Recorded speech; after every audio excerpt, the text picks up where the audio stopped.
अपने 10th class chapter को continue करते हैं। तो राइट ए केमिकल इक्वेशन। अब हमारा जो टॉपिक है वो एक केमिकल इक्वेशन को लिखने का तरीका बताया गया है, तो इसके लिए ज़रूरी है हम रीड करते हैं। Is there any other shorter way for representing chemical equation?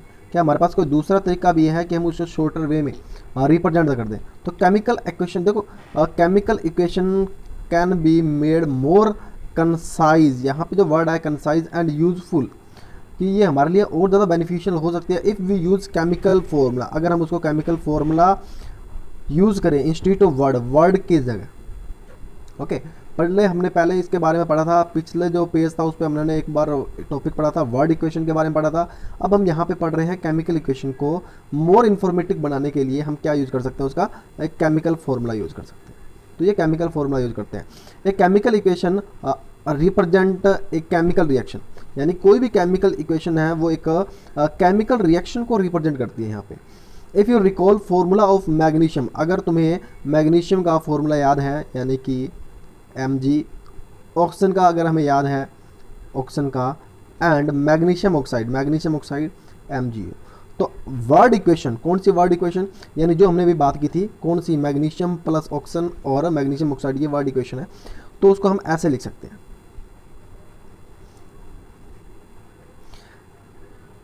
अब देखते हैं count and compare the number of atom each element. अब उसमें सबसे उसने बात क्या की कि हमें काउंट करना और कंपेयर करना number of atom of each element, यानी कि देखो ये मैग्नीशियम अपने आप में एक एलिमेंट है, ऑक्सीजन भी है, मैग्नीशियम ऑक्साइड, यानी इनके नंबर ऑफ एटम को हमने काउंट करना है on the left hand side. अब लेफ्ट हैंड साइड क्या होती है, ये जो एरो यूज किया हुआ है, इन्होंने एरो जो यूज किया हुआ है, इस एरो के जो लेफ्ट साइड में है ये और राइट साइड में है ये वाले वर्ड। तो उसने ये पूछा है कि लेफ्ट हैंड साइड और राइट हैंड साइड के जो एरो के जो एलिमेंट है उनको हम कंपेयर करते हैं। Is the number of atom of each element, यानी ईच एलिमेंट का मीन यहाँ पे क्या है, यहाँ पे मैग्नीशियम जो है वो अपने आप में अलग एलिमेंट है, ऑक्सीजन है वो अपने आप में अलग एलिमेंट। तो ये अपने आप में ईच एलिमेंट की बात कर रहा है कि सेम है या नहीं। इफ नोट, अगर नहीं है, then the equation is unbalanced. तो यहाँ पे एक नई डेफिनेशन बन के आती है, कौन सी, कि बन के आती है the number of atom of each element the same on the both side. If not, then the equation is unbalanced because the mass is not the same on the both side, क्योंकि दोनों side में इनका मास जो है वो क्या है, same नहीं है ऑफ द इक्वेशन। एक केमिकल इक्वेशन, यानी ये एक केमिकल इक्वेशन जिसको हम क्या बोलते हैं, स्केलेटल केमिकल इक्वेशन बोलते हैं, ध्यान रखना। ये एक स्केलेटल, ये एक स्केलेटल है केमिकल इक्वेशन का, उसको शो किया गया। is the skeletal chemical equation for the burning of magnesium in the air। तो यहाँ पे एक skeletal chemical equation शो किया मैग्नीशियम की एयर के अंदर बर्निंग को। तो आगे चलते हैं, बैलेंस केमिकल इक्वेशन क्या होती है उसके बारे में बात करते हैं अपने। तो बैलेंस, तो देखो 9th क्लास में हमने एक टॉपिक पढ़ा था, law of conservation of mass. इसमें हमने पढ़ा था कि atom neither be created nor be destroyed.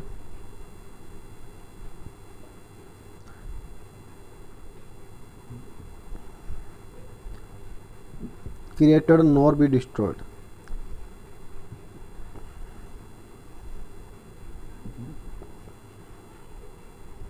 Okay, तो ये हमने पढ़ा था 9th क्लास में।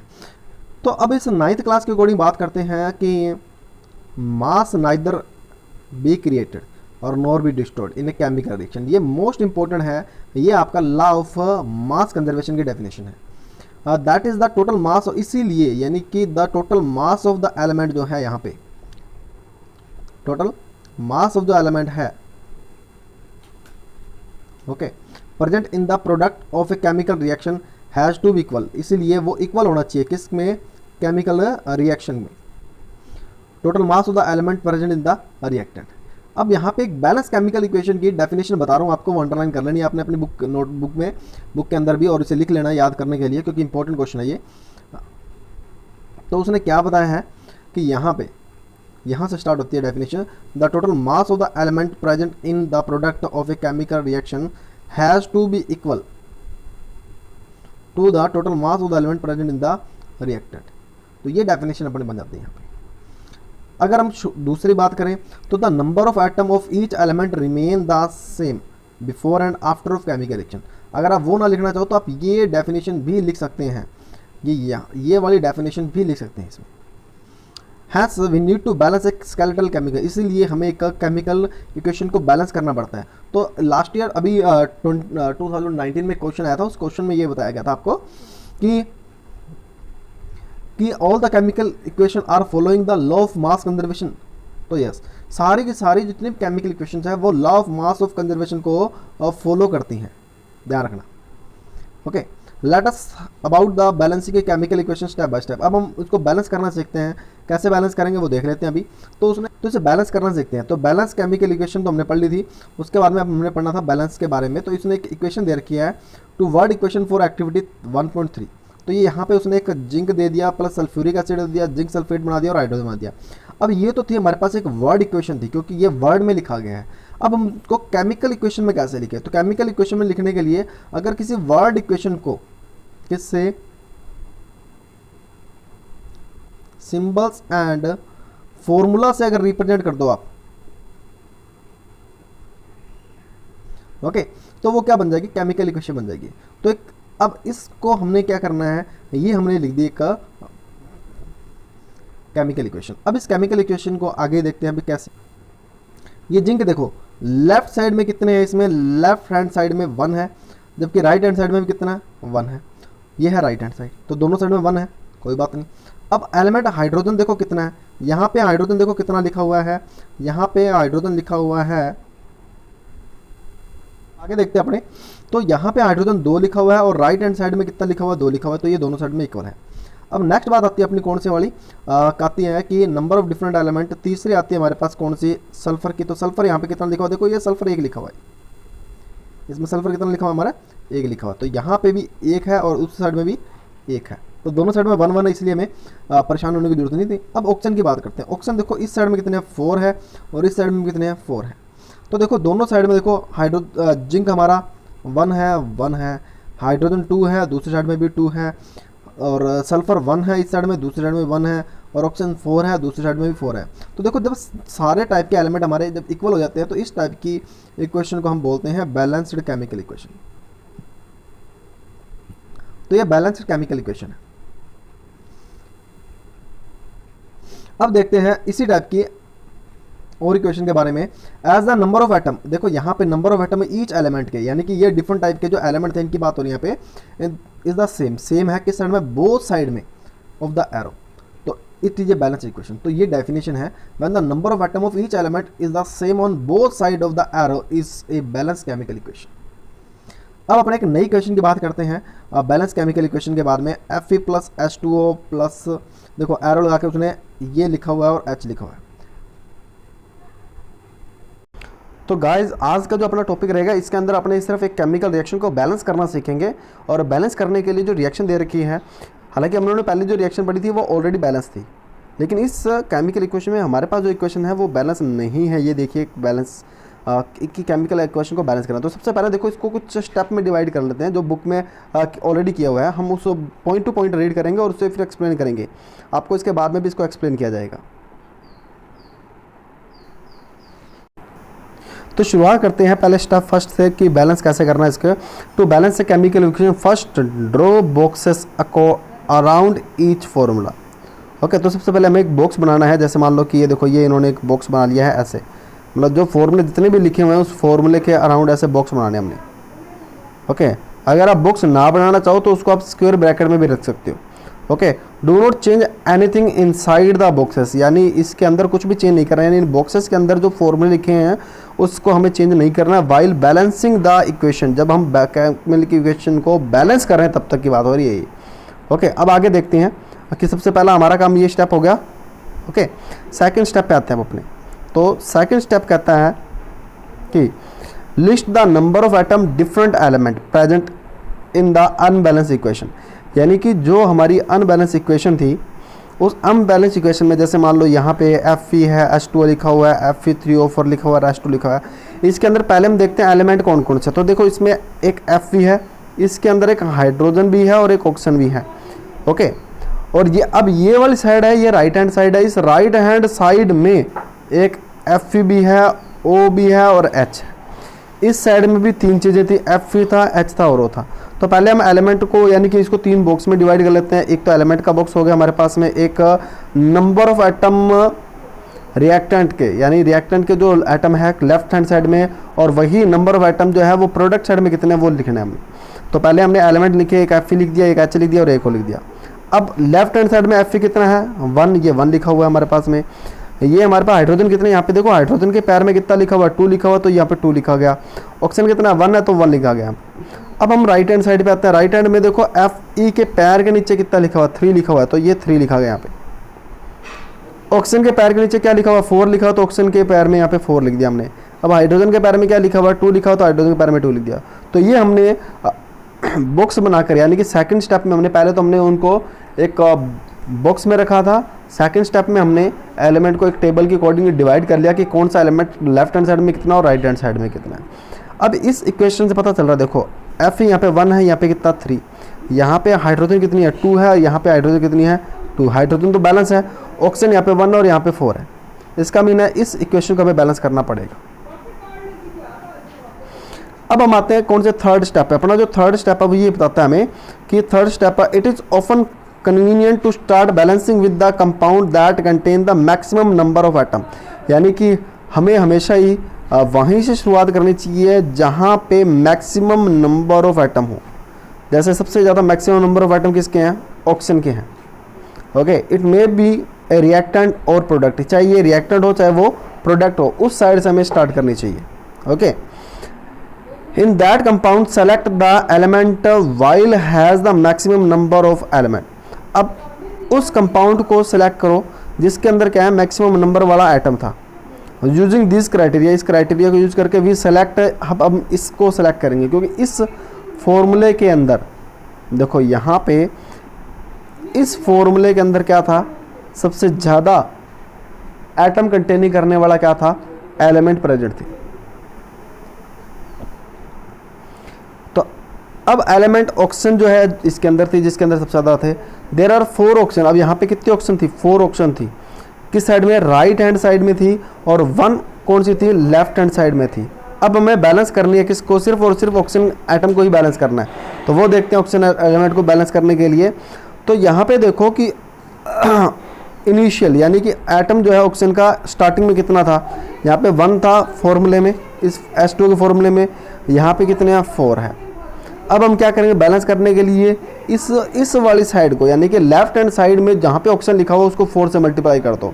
अब जैसे ही 4 से मल्टीप्लाई करेंगे वैसे ही राइट हैंड साइड में भी क्या हो जाएगा 4 हो जाएगा।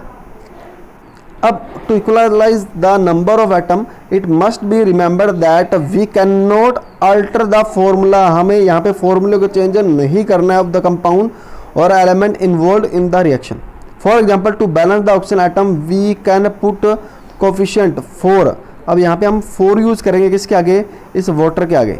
ओके, एंड नोट यहाँ पे देखो उसने क्या कहा था अभी कि यहाँ पे उन्होंने क्या कहा कि हमें फॉर्मूले में अल्टर नहीं करना है। जैसे फॉर्मूले में यहाँ पे देखो, फॉर्मूले में इसके पैर के नीचे इसने क्या लगाया 4 लगाया हुआ है। यहाँ पे भी इसने क्या हुआ फॉर्मूले में क्या लगाया है 4 लगाया हुआ है। इन दोनों जगह देखो उन्होंने फॉर्मूले को अल्टर किया है जो कि गलत है, जबकि यहाँ पे उसने फॉर्मूले में कोई चेंज नहीं किया। देखो फॉर्मूला वही पड़ा, उसके पहले लगाया हुआ उसने 4, तो ये सही है। Now the partially balance equation. अब हमारी पास में क्या हुई, एक बैलेंस पार्शली यानी पूरी नहीं, अभी थोड़ी बहुत अनबैलेंस केमिकल इक्वेशन हमारी होगी। तो देखो यहाँ पे अब क्या हुआ कि यहाँ पे जो ऑक्सीजन है वो 4 से मल्टीप्लाई होगी तो 4 ऑक्सीजन होगी। यहाँ पे ऑक्सीजन कितनी पड़ी हुई है 4 पड़ी हुई है। ओके, तो ये हमारे पास ऑक्सीजन को हमने बैलेंस कर लिया, यानी कि थोड़ी बहुत बैलेंस होगी। अब अपने नेक्स्ट यानी 4th स्टेप पे आते हैं। 4th स्टेप क्या कर रहा है कि अब इसमें अनबैलेंस कौन सा है। देखो अभी Fe अनबैलेंस रहेगा और हाइड्रोजन है वो अनबैलेंस रहेगा, not balance. Pick any of these. अब इनमें से हम क्या करते हैं, इनको में से किसी चीज़ को बैलेंस करते हैं to produce further. Let us balance hydrogen atom. अब हाइड्रोजन आइटम को बैलेंस करते हैं in the partially balance equation, यानी कि जो पहले थोड़ी बहुत हमने बैलेंस की थी उस इक्वेशन को आगे करते हैं। अब क्या करना है, to equalize the number of hydrogen atom. अब हाइड्रोजन आइटम को इक्वलाइज करने के लिए क्या करेंगे, पहले देखो इनिशियल कंडीशन में हाइड्रोजन कितनी थी, इनिशियल कंडीशन में अभी हमने रिएक्शन को प्रोसीड किया था, इनिशियल कंडीशन जो है वो है ये देखो, इसमें अब हाइड्रोजन कितनी है 8 है। अब हम ये वाली कौन सी है फाइनल कंडीशन है, यानी ये कौन सी है फाइनल कंडीशन है। अब फाइनल कंडीशन में देखते हैं अपने, तो देखो इनिशियल कंडीशन में कितने थे हमारे पास में 8 हो गए हैं हाइड्रोजन, अब फाइनल कंडीशन में कितने हैं 4 है। तो बैलेंस करने के लिए क्या करेंगे, फाइनल कंडीशन को 2 से मल्टीप्लाई कर दो तो आपकी क्या हो जाएगी, जो हाइड्रोजन है वो कितनी हो जाएगी 8 हो जाएगी।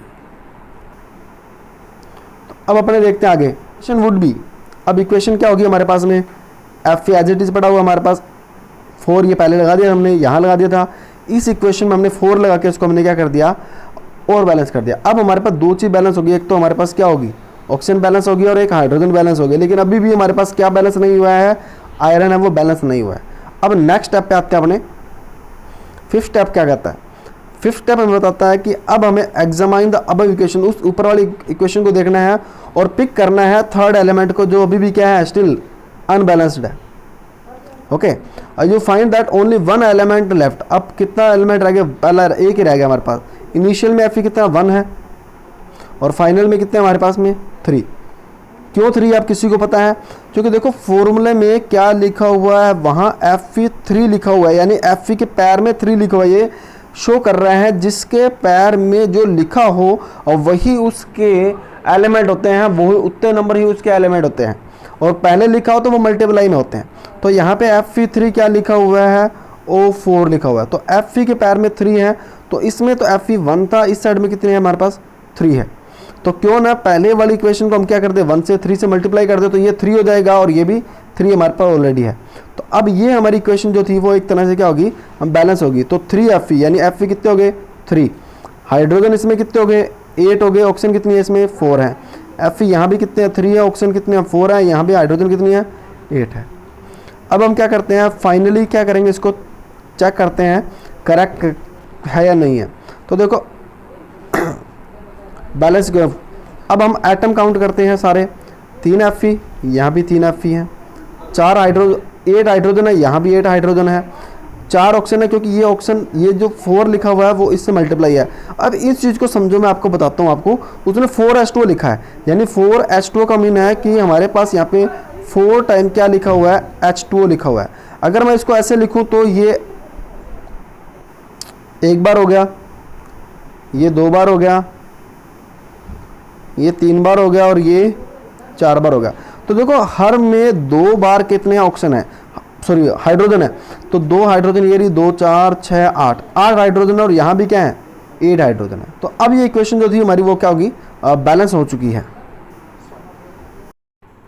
अब देखो कि जो नंबर ऑफ एटम थे किसके एलिमेंट के बोथ साइड्स में आर इक्वल, अब वो इक्वल हो चुके हैं, this equation is now balance. अब इसको हम बैलेंस इक्वेशन कह सकते हैं।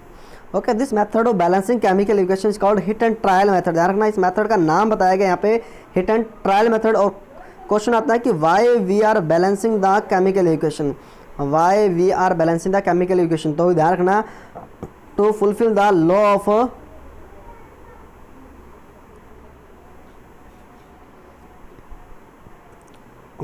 मास कंजर्वेशन। ध्यान रखना ये मास कंजर्वेशन के लिए हम इसको फॉलो करते हैं, इसीलिए मास कंजर्वेशन की बात कर रहा हूं मैं।